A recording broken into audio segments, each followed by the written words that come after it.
UK Prime Minister Keir Starmer walks into the Beijing hall where he's set to meet Chinese President Xi Jinping. Starmer is the first British Prime Minister to set foot on Chinese soil in 8 years. And it's been a rocky 8 years, from Beijing's crackdown on protesters in former British colony Hong Kong to allegations of Chinese spying in the UK. But recently, there has also been a global realignment, so to speak, as ties between the US and its allies fray. Starmer wants a fresh start, and China wants to show itself a stable partner during chaotic times. Starmer has publicly called China a national security threat. But today he says differences can be managed to the benefit of people in the UK. China is a vital player on the global stage, and it's vital that we build a more sophisticated relationship, where we can identify opportunities to collaborate, but of course also allow a meaningful dialogue on areas where we disagree. China, it seems, is on the same page.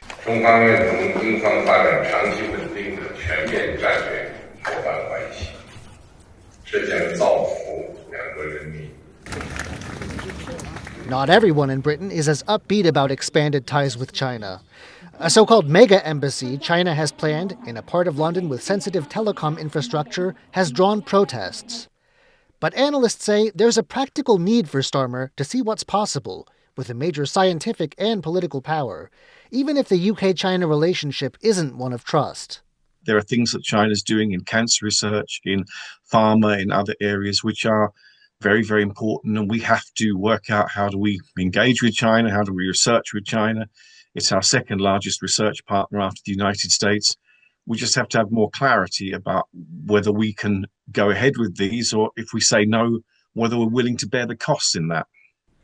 And some say recent transatlantic frictions aren't the only reason to engage. Starmer's Labour Party has long been eyeing a return to talks with China that had fallen away under previous administrations.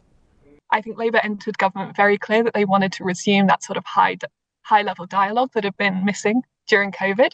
And I think that's also, this trip is a culmination of sort of a lot of the ministerial back and forth we've seen in the past sort of year. Starmer's trip may prove to be a test, whether the two sides can overcome mistrust and put aside sharp differences after a long rough patch in their relationship. Devin, Tsai, and Van Trieste for TaiwanPlus.